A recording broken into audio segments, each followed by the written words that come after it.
મિત્રો ચોથા ચેપ્ટરની અંદર આપણે વિદ્યુત વિશે શીખી ગયા અને વિદ્યુતના આધારે મળેલા અલગ અલગ ઉપકરણો એટલે વિદ્યુત કોષ વિશેની વાત કરી. એટલે એ ચેપ્ટરની અંદર અલગ અલગ રાસાયણિક પ્રક્રિયાઓને આધારે વિદ્યુતનું ઉત્પાદન અને વિદ્યુત દ્વારા રાસાયણિક પ્રક્રિયાઓ વિશેનો અભ્યાસ કર્યો.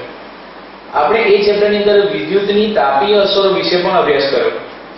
હવે ચેપ્ટર નંબર 5 ની અંદર છે વિદ્યુત વિશે, પરંતુ વિદ્યુતની ચુંબકીય અસરો એટલે કે વિદ્યુત ચુંબકત્વ. આ વિદ્યુત ચુંબકત્વ શું છે?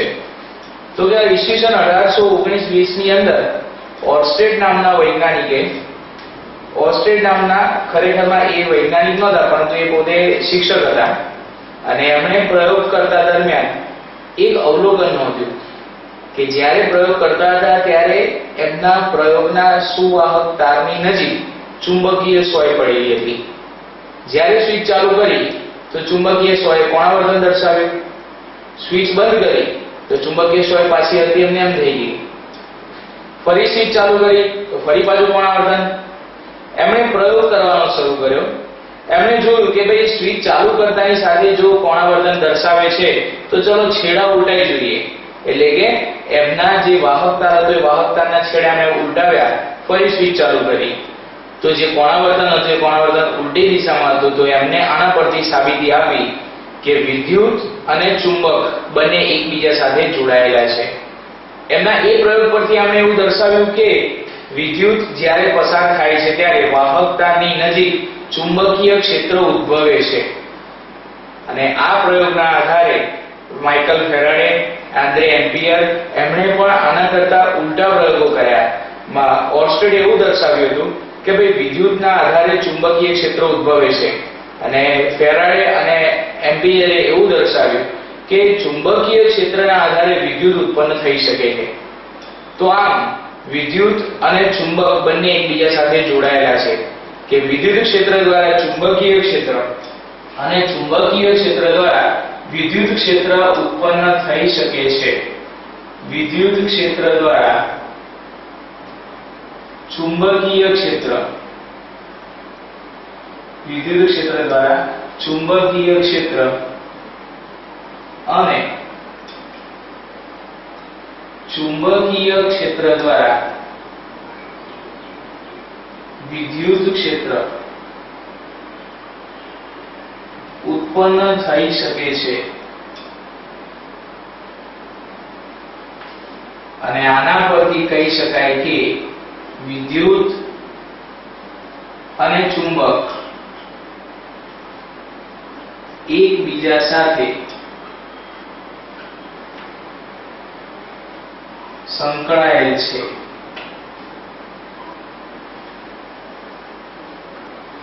તો વિદ્યુત અને ચુંબક એકબીજા સાથે સંકળાયેલ છે અને વિદ્યુત અને ચુંબકનો સંકલિત સમગ્રપણે અભ્યાસ કરવામાં આવે છે એ ભૌતિક વિજ્ઞાનની શાખાને વિદ્યુત ચુંબકત્વની શાખા કહેવામાં આવે છે. તો ભૌતિક વિજ્ઞાનની જે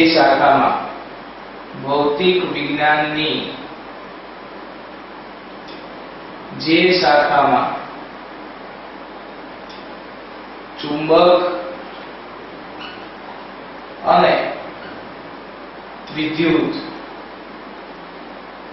બંનેનો સંકલિત એટલે કે એક સાથે સમગ્ર અભ્યાસ કરવામાં આવે છે તે શાખાને વિદ્યુત ચુંબકત્વની શાખા કહેવાય છે. આ વિદ્યુત ચુંબકત્વને અંગ્રેજીમાં ઇલેક્ટ્રોમેગ્નેટિક પણ કહેવાય છે, એટલે કે ઇલેક્ટ્રોમેગ્નેટિક બ્રાન્ચ કહે છે. તો અહીંયા વિદ્યુત ચુંબકત્વની વાત કરીએ છીએ તો વિદ્યુત ચુંબકત્વ એટલે વિદ્યુત અને ચુંબકત્વના સંકલિત ઉપયોગો દ્વારા બનેલા ઉપકરણોનો અભ્યાસ. એ આપણે વિદ્યુત ચુંબકત્વની શાખાની અંદર કરીએ છીએ. તો એવા કયા ઉપકરણો છે કે જે વિદ્યુત અને ચુંબકત્વ બંને ઉપર આધારિત છે? તો કે એવા ઉપકરણોની અંદર પહેલું જ ઉપકરણ છે આપણા સૌનું જાણીતું છે, એ છે ઇલેક્ટ્રિક મોટર. ઇલેક્ટ્રિક જનરેટર આ ઉપરાંત હમણાં જ શોધાયેલ મેગ્લેવ ટ્રેન, આ મેગ્લેવ ટ્રેન એ ચુંબકના ખાસ ગુણધર્મને આધારે ચાલે છે અને જે પાટા કરતા ઉપર એટલે કે ચુંબકના કારણે જ ચાલે છે, પણ અહીંયા ઉત્પન્ન થતું ચુંબકીય ક્ષેત્ર એ વિદ્યુતના કારણે ઉત્પન્ન થાય છે. આ ઉપરાંત સ્પીકર, માઇક્રોફોન જેવા ઘણા બધા ઉપકરણો એ વિદ્યુત ચુંબકત્વ શાખા પર આધારિત છે કે વિદ્યુત ચુંબકત્વ શાખાને આધારે આ બધા જ અલગ અલગ ઘણા બધા સાધનો નિર્માણ પામે છે. તો મિત્રો આપણે આ ચેપ્ટરની અંદર વિદ્યુત ચુંબકત્વની આ શાખા વિશે વધુ ડિટેલમાં અભ્યાસ કરીશું. એમાં ઇલેક્ટ્રિક મોટર, ઇલેક્ટ્રિક જનરેટર, વિદ્યુત ઘંટડી કઈ રીતે કામ કરે છે એના વિશે અભ્યાસ કરીશું અને કેટલાક નિયમો જે આ જે અલગ અલગ સાધનો છે એ સાધનો જે સિદ્ધાંત પર કાર્ય કરે છે એ સિદ્ધાંતો અને નિયમો વિશેનો અભ્યાસ આ ચેપ્ટરમાં કરીશું.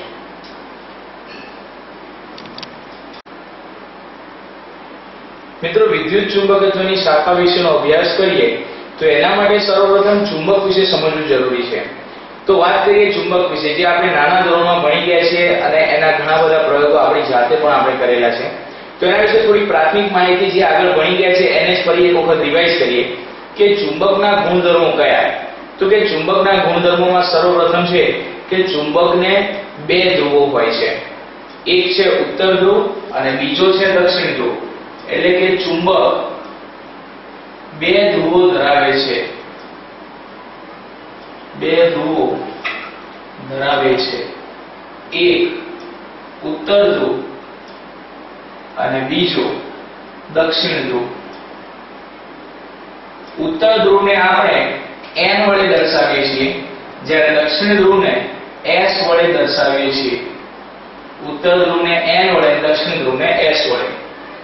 ચુંબકના આ જે ઉત્તર અને દક્ષિણ ધ્રુવો છે એ ઉત્તર અને દક્ષિણ ધ્રુવો એ હંમેશા એકબીજા સાથે બહુ સીધો સંબંધ ધરાવે છે. એટલે કે જો કોઈ બે ચુંબકના સજાતીય ધ્રુવો એટલે કે ઉત્તર ઉત્તર કે પછી દક્ષિણ દક્ષિણ, આ સજાતીય ધ્રુવો થાય, નજીક લાવવામાં આવે, નજીક લાવતા તેમના વચ્ચે સજાતીય ધ્રુવો ઉત્તર ઉત્તર અને દક્ષિણ દક્ષિણ નજીક લાવતા તેમના વચ્ચે અપાકર્ષણ ઉદ્ભવે છે, તેમના વચ્ચે અપાકર્ષણ થાય છે. અને જો ચુંબકના વિજાતીય ધ્રુવો, ચુંબકના વિજાતીય ધ્રુવો એટલે કે ઉત્તર દક્ષિણ NS એકબીજાની નજીક લાવવામાં આવે તો તેમની વચ્ચે આકર્ષણ થાય છે. ચુંબકના આ વિશિષ્ટ ગુણધર્મો છે. ચુંબકના આ ગુણધર્મ એટલે કે આકર્ષણ અને અપાકર્ષણ બંને ગુણધર્મોનો ઉપયોગ કરીને વિવિધ ઉપકરણો બનાવાય છે. ચુંબકનું ચુંબકીય ક્ષેત્ર જેટલા વિસ્તારોમાં પ્રવર્તે છે, ચુંબકનું ચુંબકીય ક્ષેત્ર એ કોઈ ચોક્કસ વિસ્તારોની અંદર પ્રવર્તેલું હોય છે. આપણને ખબર છે, આપણે એવો પ્રયોગ પણ કરેલ છે કે ગજિયા ચુંબકને એક સફેદ કાગળ પર મૂકી એની આજુબાજુ લોખંડનો ભૂકો વવરાય અને ધીમે ધીમે ઠપકારતા, એટલે કે એ કાગળને ધીમે ધીમે જો હલાવવામાં આવે તો એની આજુબાજુ એક ચોક્કસ વિસ્તારની અંદર સરસ મજાની ડિઝાઇન જેવું, એટલે કે ગજિયા ચુંબકની આજુબાજુ એક સરસ મજાની ડિઝાઇનમાં જે લોખંડનો ભૂકો છે એ ગોઠવાઈ જાય છે અને જેને આપણે ચુંબકીય ક્ષેત્રમાં રહેલી ચુંબકીય ક્ષેત્ર રેખાઓ વડે દર્શાવેલું હતું. તો અહીંયા ચુંબકીય ક્ષેત્ર વિશેની માહિતી મેળવી તો કે ચુંબકનું ચુંબકીય ક્ષેત્ર, ચુંબકનું ચુંબકીય ક્ષેત્ર જેટલા વિસ્તારમાં પ્રવર્તે છે તેટલા વિસ્તારને એટલે કે ચુંબકનું ચુંબકત્વ જેટલા વિસ્તારમાં પ્રવર્તે, ચુંબકત્વ જેટલા વિસ્તારમાં પ્રવર્તે તે વિસ્તારને ચુંબકીય ક્ષેત્ર કહે છે. એટલે કે જે વિસ્તાર સુધી આપણે જો ચુંબક ગજિયા ચુંબકની આજુબાજુ સોયાકાર ચુંબક મૂકીએ તો સોયાકાર ચુંબક કોણાવર્તન દર્શાવે છે. હવે એ સોયાકાર ચુંબક ગજિયા ચુંબકની આજુબાજુ જ્યાં સુધી કોણાવર્તન દર્શાવશે એટલા વિસ્તાર સુધી પેલા ગજિયા ચુંબકનું ચુંબકીય ક્ષેત્ર લાગુ પડે છે એમ કહેવાય. એનો અર્થ એવો થયો કે ગજિયા ચુંબકની એટલે દૂર સુધી પણ ચુંબકત્વ એનું લાગુ પડે છે તો એટલા વિસ્તારને ગજિયા ચુંબકની આજુબાજુના એટલા વિસ્તારને એનું ચુંબકીય ક્ષેત્ર કહે છે. અને ચુંબકીય ક્ષેત્રને સાંકેતિક ભાષામાં દર્શાવવા માટે ચુંબકીય ક્ષેત્રને સાંકેતિક ભાષામાં દર્શાવવા માટે ચુંબકીય ક્ષેત્ર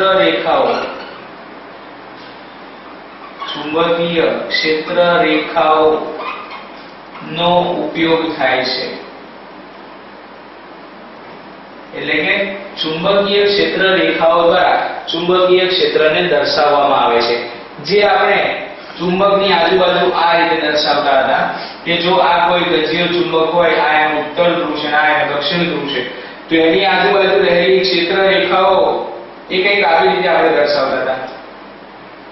જે નાના ધોરણની અંદર આપણે આવું દર્શાવી ચૂક્યા છીએ. આ ક્ષેત્ર રેખાઓ એ ચુંબકીય ક્ષેત્રનું નિદર્શન કરે છે. એટલે કે ચુંબકીય ક્ષેત્ર દર્શાવે છે.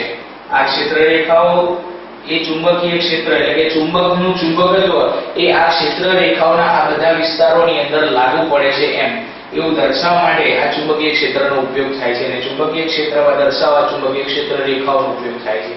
તો આ અહીં ચુંબકના ગુણધર્મો અને ચુંબકીય ક્ષેત્ર રેખા વિશેની સમજૂતી છે. હવે ચુંબકીય ક્ષેત્ર રેખાઓની લાક્ષણિકતાઓ વિશેની વાત કરીએ